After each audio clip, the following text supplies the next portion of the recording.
Hello दोस्तों, मैं संतोष जिंदल एक बार फिर से बहुत बहुत स्वागत करता हूं आप सभी का आपके अपने चैनल जिंदल क्लासेस पर। दोस्तों, आज हम पढ़ेंगे सिंपल इंटरेस्ट की। आज ये तीसरी क्लास होगी। इससे पहले की दोनों क्लासेस का लिंक आपको नीचे डिस्क्रिप्शन में मिल जाएगा, आप वहां से जाकर देख सकते हो। चलिए फिर बिना किसी टाइम वेस्टेज के स्टार्ट करते हैं इस क्लास को। देखिए दोस्तों, इस क्वेश्चन में क्या दिया है। The simple interest on a sum of money is 4/9 of the principal। एक धनराशि पर जो साधारण ब्याज है वो मूलधन का 4/9 गुना है। And the number of years is equal to rate percent per annum.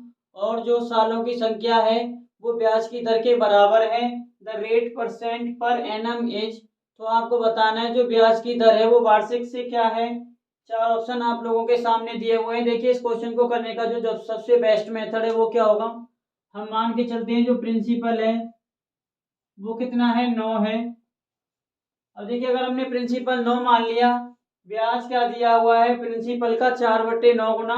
अब देखिए 9 का 4/9 गुना क्या हो जाएगा, 4। तो साधारण ब्याज कितनी हो जाएगी, 4। ये देखिए हमने क्यों माना, ताकि यहाँ फ्रैक्शन ना बने। हमें दिया हुआ है साधारण ब्याज मूलधन का 4/9 गुना है। अगर हम मूलधन कोई 9 मान लें तो साधारण ब्याज सिंपली क्या बन जाएगा, 4। देखिए दूसरी कंडीशन क्या दी है, जो रेट है वो टाइम के बराबर दिया हुआ है। और देखिए साधारण ब्याज का क्या फॉर्मूला होता है, simple interest equals to PR/T/100। अब देखिए क्योंकि R और T बराबर है तो ये क्या हो जाएगा, PR² / 100। अब देखिए सिंपल इंटरेस्ट कितना दिया है, 4। P की वैल्यू कितनी है, 9। R² को हम ऐसे ही रहने देते हैं, ये 100। अब जब हमारे R² निकालना होगा तो ये क्या हो जाएगा, R² बराबर हो जाएगा 4 गुणा 100/9, यही हो जाएगा। अब देखिए हम ले लेते हैं इसका स्क्वायर रूट, तो क्या हो जाएगा 2/3 गुणा 10, हो जाएगा 20/3। 20/3 की वैल्यू कितनी आएगी, 6 सही 2/3%। तो जो ब्याज की दर है वो कितनी है, 6 सही 2/3%, जो कि बहुत आसानी से हम लोगों ने निकाल ली। तो इस क्वेश्चन का सही आंसर हो जाएगा ऑप्शन बी। तो देखिए दोस्तों, बहुत आसानी से क्वेश्चन आप लोगों को समझ में आया होगा। अगर समझ में आया हो तो लाइक जरूर कर दीजिए वीडियो। चलिए फिर आप इसका स्क्रीनशॉट ले लीजिए।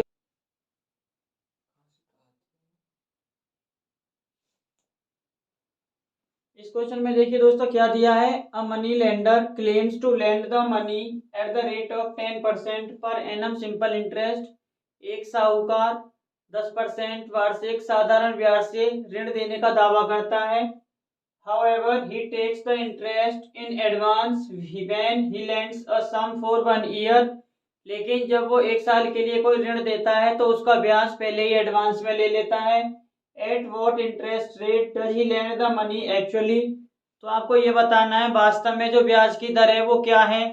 देखिए यहाँ क्या होगा, ब्याज एडवांस में लेने का मतलब क्या हुआ, पहले तो 10% का मतलब समझिए। 10% का मतलब ये हुआ कि 1 साल में 100 रुपए पर 10 रुपए ब्याज लगेगा। लेकिन इसने क्या किया, ये ब्याज को एडवांस में ले ले रहा है। इसका मतलब अगर कोई 100 रुपए से ऋण लेने आएगा तो ये क्या करेगा, 90 रुपए उसको देके 10 रुपए क्या कर लेगा, ये 1 साल के ब्याज के ले लेगा। इस कंडीशन का मतलब यही है, वो ब्याज एडवांस में लेता है। इसका मतलब 100 रुपए उसको देने थे, 90 उसको देके 10 इसने अपने इंटरेस्ट के ले लिए, ब्याज के ले लिए। तो हम क्या कह सकते हैं, 90 रुपए पर जो 1 साल का ब्याज लगता है वो कितना लगता है, 10 रुपए। अब देखिए हमें निकालना है 100 रुपए पर 1 साल में कितना ब्याज, क्योंकि उसी को हम क्या कहते हैं, ब्याज की दर या रेट। इसलिए हम क्या कर देते हैं, दोनों तरफ 9 से गुणा कर देते हैं, सॉरी 9 से भाग कर देते हैं। जब 9 से भाग करेंगे हो जाएगा 10/9। इस 10 को देके 100 बनाने के लिए हम क्या करते हैं, 10 से गुणा कर देते हैं दोनों तरफ।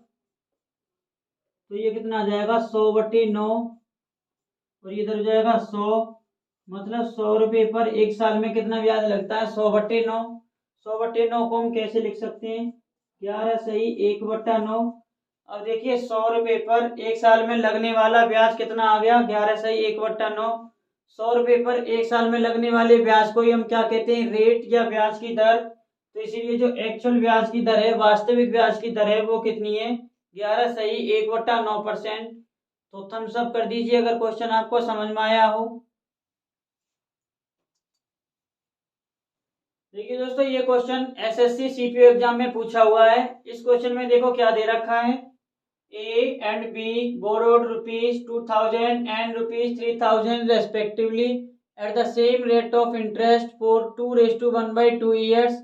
ए और बी ने क्रमशः 2000 और 3000 रुपये उधार लिए समान साधारण ब्याज की दर से और समय था 2.5 साल। If B paid ₹125 more interest than A, find the rate of interest। अगर B ने A से 125 रुपये ज़्यादा ब्याज दिया तो आपको ये बताना है जो ब्याज की दर है वो क्या है। अब देखिए दोस्तों, इस क्वेश्चन को थोड़ा सा लॉजिक क्या लगाना है।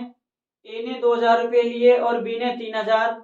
अब देखिए ब्याज की दर समान है, समय भी समान है, तो इसका मतलब जिसने ज़्यादा पैसे लिए उसको ज़्यादा ब्याज देना होगा।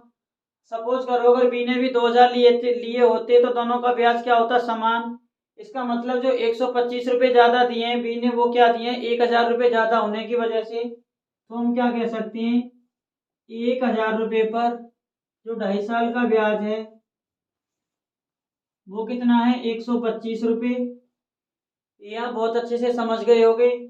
1000 रुपये पर 2.5 साल का ब्याज 125 रुपये है, तभी उसको 125 रुपये ज्यादा देने पड़े हैं। अब देखिए क्या हो जाएगा, 1000 रुपये पर अगर हम 1 साल का ब्याज निकालें तो वो क्या हो जाएगा, इस 2 सही 1/2 2 सही 1/2 से 125 को भाग कर देंगे। 2 सही 1/2 का मतलब 5/2। इसको हम ऐसे लिख सकते हैं। अब देखिए ये क्या हो जाएगा, 5 से 25 पे तो ये हो जाएगा 50। तो 1000 रुपये पर 1 साल में कितना ब्याज जाएगा, 50 रुपये। अब देखिए हम 100 रुपये पर निकाल लेते हैं, दोनों तरफ 10 से भाग कर देते हैं। तो 100 रुपये पर 1 साल में कितना ब्याज जाएगा, 5 रुपये। 100 रुपये पर 1 साल में लगने वाले ब्याज को हम क्या कहते हैं, रेट ऑफ इंटरेस्ट या ब्याज की दर। तो इसका मतलब हम कह सकते हैं जो ब्याज की दर है वो कितनी है, 5% वार्षिक है। इस क्वेश्चन का सही आंसर इसलिए हो जाएगा ऑप्शन डी। तो देखिए दोस्तों, एक बहुत अच्छे क्वेश्चन को कैसे हमने 2 स्टेप्स के अंदर बिल्कुल आसानी से खत्म कर लिया। चलिए दोस्तों, फिर आप इसका स्क्रीनशॉट लीजिए, फिर इसी टाइप के और अच्छे अच्छे क्वेश्चंस हम लोग डिस्कस करेंगे।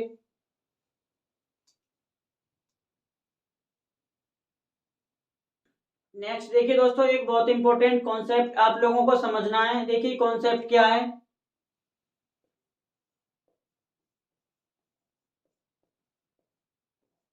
देखिए सपोज कीजिए कोई पैसा P था।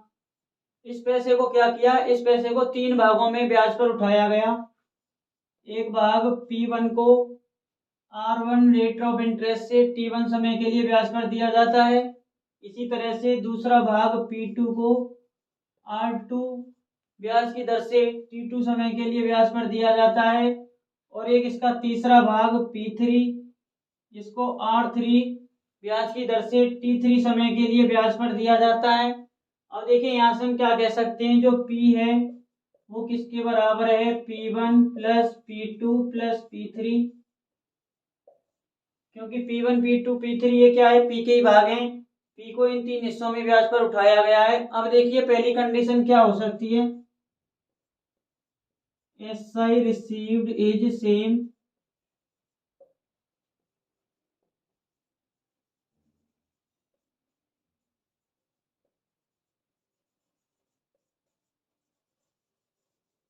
देखिए अब क्या है, पहली कंडीशन जब इन तीनों भागों से मिलने वाला साधारण ब्याज समान हो जाएगा। और देखिए साधारण ब्याज का क्या फॉर्मूला होता है, ये होता है साधारण ब्याज बराबर होता है P into R into T. और देखिए तीनों भागों का साधारण ब्याज क्योंकि बराबर है तो हम क्या कह सकते हैं, P1 R1 T1 अपॉन 100। ये किसके बराबर हो जाएगा, P2 R2 T2 अपॉन 100। यही किसके बराबर हो जाएगा, P3 R3 T3 अपॉन 100। अब देखिए इन सब के नीचे 100 है तो हम क्या कर देंगे, 100 से 100 ये कैंसिल आउट हो जाएगा। अब देखिए P1 P2 और P3 का रेशियो निकालें तो ये क्या हो जाएगा, P1 ratio P2 ratio P3। ये किसके बराबर हो जाएगा, 1 upon R1 T1 ratio 1 upon R2 T2 ratio 1 upon R3 T3। ये इसके बराबर हो जाएगा। अब देखिए कंडीशन क्या हो सकती है, जब पी को केवल दो भागों में उठाया गया हो ब्याज पर, तो हम क्या लिख देंगे, P1 रेशियो P2, ये किसके बराबर हो जाएगा, 1/R1T1 ratio 1/R2T2।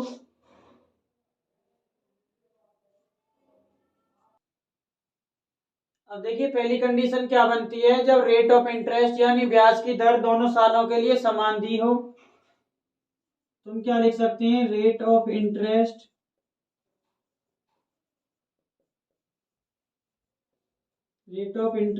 Is same, इसका मतलब R1 बराबर R2 हो जाएगा।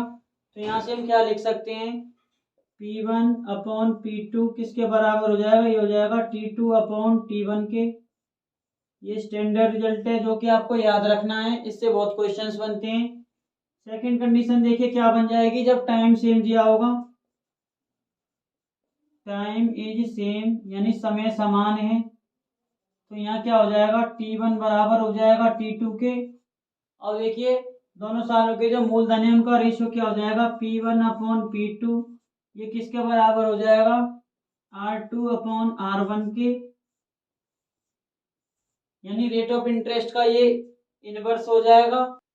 ये दोनों स्टैंडर्ड रिजल्ट्स आप लोगों को याद रखने हैं, आप लोग इसका स्क्रीनशॉट ले लीजिए। फिर हम करेंगे जब तीनों सालों से मिलने वाला अमाउंट सेम होगा यानी मिश्रधन समान होगा।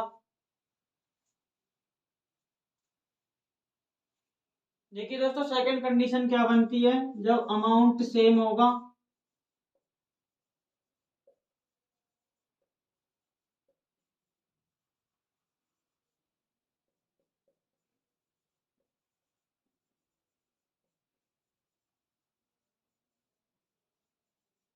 देखिए सेकंड कंडीशन में क्या हो जाएगा, जब इन तीनों पार्ट्स P1 P2 और P3 से मिलने वाला मिश्रधन क्या हो जाएगा, समान। और देखिए मिश्रधन यानी अमाउंट का फॉर्मूला क्या होता है, ये होता है मूलधन यानी प्रिंसिपल प्लस साधारण ब्याज। साधारण ब्याज का फॉर्मूला है PRT/100। तो इस फॉर्मूले से हम क्या कह सकते हैं, P1 प्लस P1/R1T1/100, ये किसके बराबर हो जाएगा, P2 प्लस P2/R2T2/100, यही किसके बराबर हो जाएगा, P3 प्लस P3/R3T3/100। अब देखिए हम क्या करते हैं, यहाँ से P1 यहाँ से P2 और इस वाली इक्वेशन से P3 कॉमन निकाल लेते हैं। तो क्या बच जाएगा, P1 यहाँ बन रहेगा, इस 100 को हम ऊपर मल्टीप्लाई कर देते हैं, तो ये हो जाएगा 100 प्लस R1T1/100।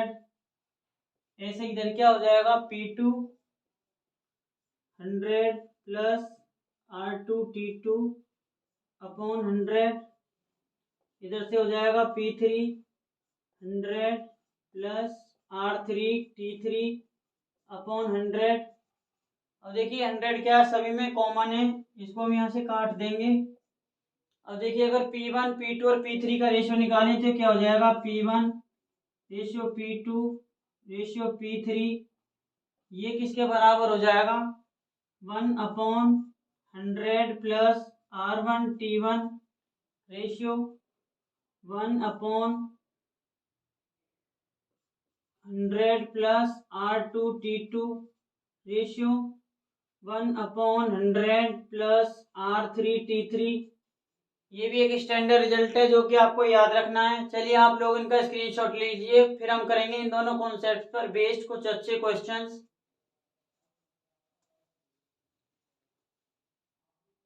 ये क्वेश्चन देखिए दोस्तों, एसएससी सीजीएल के प्री एग्जाम में आया हुआ है। इस क्वेश्चन में देखिए क्या दिया हुआ है, 1750 रुपए की एक धनराशि को इस तरह से दो भागों में ब्याज पर दिया जाता है कि जो पहला भाग है उससे मिलने वाला ब्याज दूसरे भाग से मिलने वाले ब्याज के बराबर है। ये दिया हुआ है कि पहले भाग को 8% वार्षिक साधारण ब्याज से ब्याज पर दिया जाता है और दूसरे भाग को 6% साधारण वार्षिक ब्याज की दर से ब्याज पर दिया जाता है। तो आपको ये बताना है कि वो जो ब्याज है वो कितना है। अब देखिए इस क्वेश्चन में क्या दिया है, R1 दिया है कितना, 8%, पहले भाग को 8% वार्षिक ब्याज से उठाया गया है ब्याज पर, और R2 कितना दिया है, 6%। दूसरा भाग 6% वार्षिक साधारण ब्याज से ब्याज पर दिया जाता है। अब देखिए हमें पता है जब समय समान हो, यहाँ पर 1 साल के ब्याज की बात हो रही है, 1 साल का ब्याज समान है, इसका मतलब समय क्या है, समान। जब समय समान हो तो हमें पता है P1 अपॉन P2 का रेशो किसके बराबर होता है, R2 अपॉन R1 के। तो ये किसके बराबर हो जाएगा, R2 है 6, R1 है 8, तो 6 अपॉन 8, इसको डिवाइड कर देते हैं तो हो जाएगा 3/4। तो इसका मतलब ये हुआ जो P1 है वो 3 है, P2 है कितना 4, और P1 प्लस P2 किसके बराबर है 1750 के। तो हम क्या कह सकते हैं 3 + 4 7, 7 की वैल्यू कितनी है 1750, तो 1 की वैल्यू कितनी आ जाएगी, ये निकल के आ जाएगी 250, 1 की वैल्यू 250। अब देखिए हम 4 की वैल्यू निकाल लेते हैं, 4 की वैल्यू कितनी हो जाएगी 4 गुणा 250, ये कितनी हो जाएगी 1000। मतलब जो P2 है वो कितना है 1000 रुपये। तो हम क्या कह सकते हैं 1000 रुपये पर, सॉरी सबसे पहले हम क्या कह सकते हैं P2 को किस ब्याज की दर से दिया था 6% पर, 6% वार्षिक ब्याज की दर का मतलब क्या हुआ 100 रुपये पर, 1 साल में कितना ब्याज मिलता है 6 रुपये। हमसे कितने पे पूछा हुआ है 1000 पर, क्योंकि हमसे पूछा हुआ है यहाँ पे ब्याज ब्याज दोनों में समान है तो हम यहाँ P1 पे निकाल दें या P2 पे बराबर आएगा। तो 100 रुपये पर 1 साल में कितना ब्याज 6 रुपये। हमें कितने में बताना 1000 रुपये, मतलब दोनों तरफ 10 से गुणा करना है। तो 1000 रुपये पर 1 साल में कितना ब्याज मिलेगा 60 रुपये। यही आप लोगों से इस क्वेश्चन में पूछा गया था कि हर पार्ट पे जो मिलने वाला ब्याज है वो कितना है, आपको ये बताना है। तो ऑप्शन ए इस क्वेश्चन का सही आंसर हो जाएगा। तो देखिए दोस्तों ये थी इस क्वेश्चन को करने की सही अप्रोच। इससे आपको ये भी पता चला होगा कि जो हमने अभी फॉर्मूले डिस्कस किए थे उनको क्वेश्चंस में कैसे यूज करना है।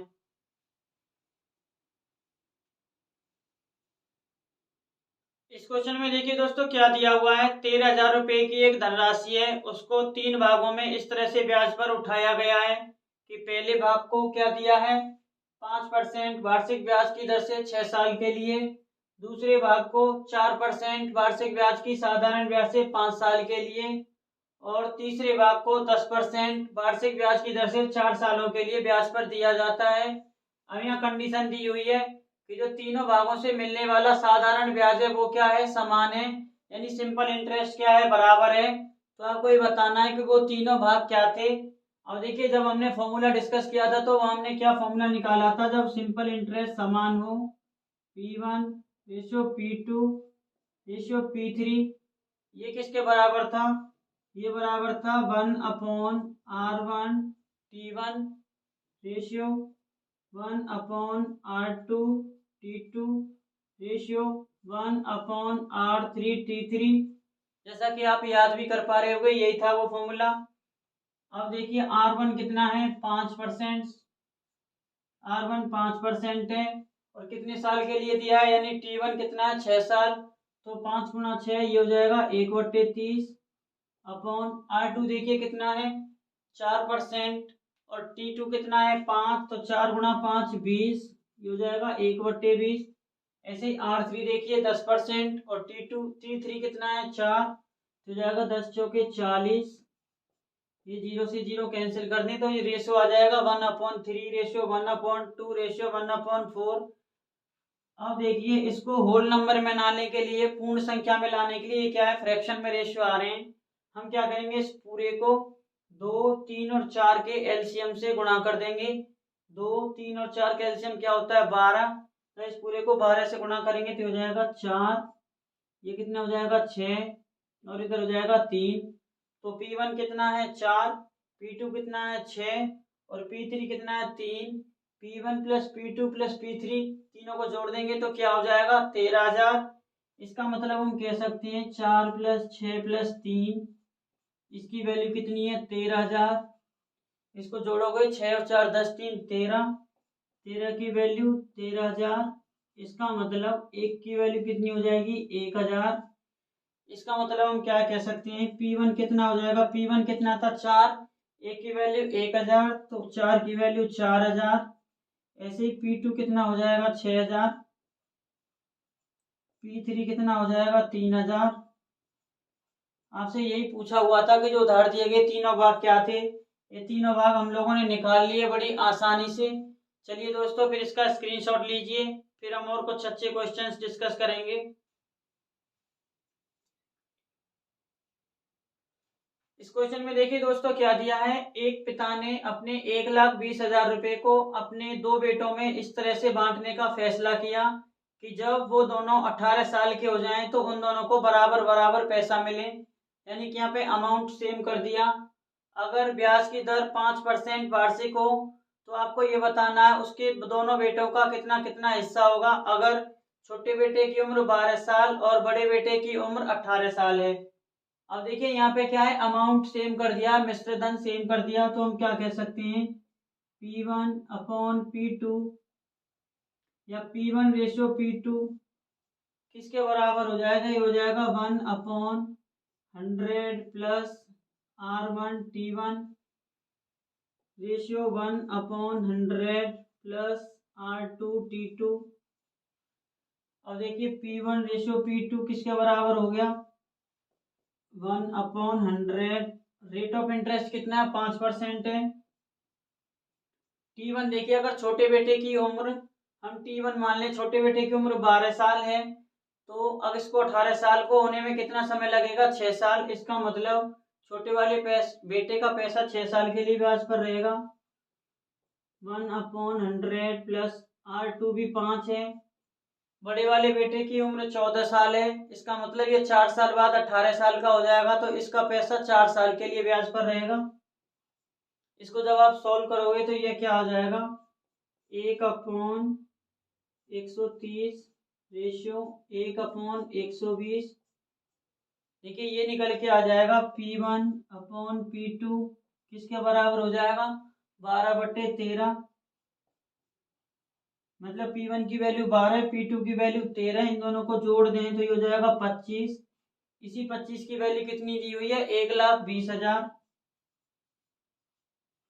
चलिए इसको सॉल्व कर लेते हैं हम लोग। एक की वैल्यू कितनी हो जाएगी, 25 चौके 100 और 25 अट्टे 200, 4800 रुपये। एक की वैल्यू 4800 रुपये। और देखिए P1 कितना था, 12, तो P1 कितना निकल के आ जाएगा, 4800 गुणा 12 हो जाएगा 00, 12 अट्टे 96, 6 12 चौके 48 और 9 57। P1 कितना हो जाएगा, 57,600। इसी तरीके से P2 क्या हो जाएगा, P2 की वैल्यू कितनी थी, 13, तो हो जाएगा 4800 गुणा 13।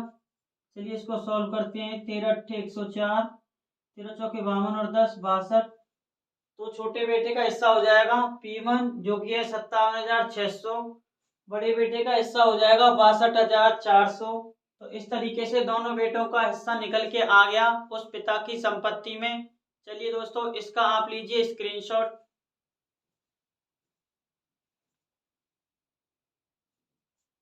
इस क्वेश्चन में देखिए दोस्तों क्या दिया हुआ है, 10,000 रुपए की एक धनराशि को दो हिस्सों में ब्याज पर दिया जाता है। पहले भाग को 5% साधारण वार्षिक ब्याज की दर से और दूसरे भाग को 6% साधारण वार्षिक ब्याज की दर से दिया जाता है। साथ ही दोस्तों क्वेश्चन में दिया है 5% पर दी गई धनराशि से एक साल के अंदर 76 रुपये 50 पैसे ब्याज के रूप में ज्यादा मिलते हैं। तो आपको ये बताना है जो धनराशि 6% ब्याज की दर से दी गई है वो कितनी है।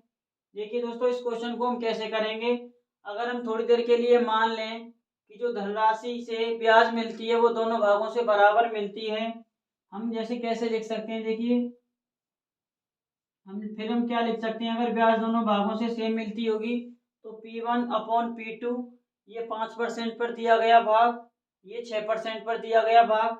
अब देखिए क्योंकि दोनों से सेम ब्याज मिल रही है और टाइम क्या दोनों के लिए समान, 1 साल, तो जो P1/P2 का रेशियो है वो किसके बराबर हो जाएगा, R2/R1 हो जाएगा। इसका मतलब हम क्या कह सकते हैं, P1/P2 किसके बराबर हो जाएगा, R2 कितना है 6%, R1 कितना है 5%। अभी के लिए हम इसको यहाँ होल्ड करते हैं। अब देखिए क्योंकि यहाँ दिया हुआ है 5% पर दी गई धनराशि से 76 रुपये 50 पैसे ब्याज के रूप में ज्यादा मिलते हैं, तो हम क्या कह सकते हैं, जो 5% पर धनराशि दी गई है P1, 5% पर दी गई धनराशि का P1 तो एक भाग ये था, बाकी भाग क्या था P, जिसको कि हमने अलग से 5% ब्याज की दर से दे दिया। अब देखिए 76 रुपये 50 पैसे ज़्यादा मिले हैं, वो कहाँ से मिले हैं? इस पी से मिलने वाले ब्याज से। तो हम क्या कह सकते हैं, पी का 5% 5% किसके बराबर है? 76 रुपये 50 पैसे के। अगर दोनों तरफ हम 20 से गुणा कर दें, पी का 100% यानी पी निकल के आ जाएगा। तो पी कितना आ जाएगा? 76 रुपये 50 पैसे को 20 से गुणा कर देते हैं तो ये निकल के आ जाएगा। देखिए दोस्तों, कर लेते हैं इसको गुणा। 2 पंजे 10, 2 छक्के 12, 1 13, 2 सत्ते 14, 1 15। तो ये निकल के आ जाएगा 1530 रुपये। पी कितना है? 1530 रुपये। अब देखिए टोटल पैसे कितने थे? 10,000। अगर हम 10,000 में से 1530 माइनस कर दें तो ये कितना निकल के आ जाएगा? 8470 रुपये। ये 8470 रुपये कौन से थे? P1 प्लस P2, जिनसे कि हमने समान ब्याज लिया है। अब देखिए 6 + 5 11, 11 की वैल्यू कितनी हो जाएगी? 8470 रुपये। तो एक की वैल्यू हम निकाल लेते हैं, ये कितनी हो जाएगी? 770 रुपये। हमसे क्या पूछा गया है? 6% ब्याज पर दिया गया धन, 6% ब्याज पर दिया गया धन कितना है? P2 जो कि कितना है? 5। तो हम 5 की वैल्यू निकाल देंगे। 770 को 5 से गुणा कर देते हैं तो ये निकल के आएगा 3850 रुपये। तो बहुत आसानी से आप कह सकते हो जो 6% ब्याज की दर से दी गई धनराशि है वो कितनी है? 3850 रुपये, जो कि ऑप्शन नंबर बी में दी हुई है। तो देखिए दोस्तों, क्वेश्चंस को करने की सही अप्रोच हमें कैसे लगानी है, कैसे मुश्किल से मुश्किल क्वेश्चंस को आसान बनाना है, ये आप लोगों को बहुत अच्छे से सीखना है, आना चाहिए। चलिए दोस्तों, आज की क्लास के लिए फिर इतना ही रखते हैं। फिर मिलेंगे हम बहुत अच्छे क्वेश्चंस के साथ। तब तक के लिए दोस्तों, जय हिंद।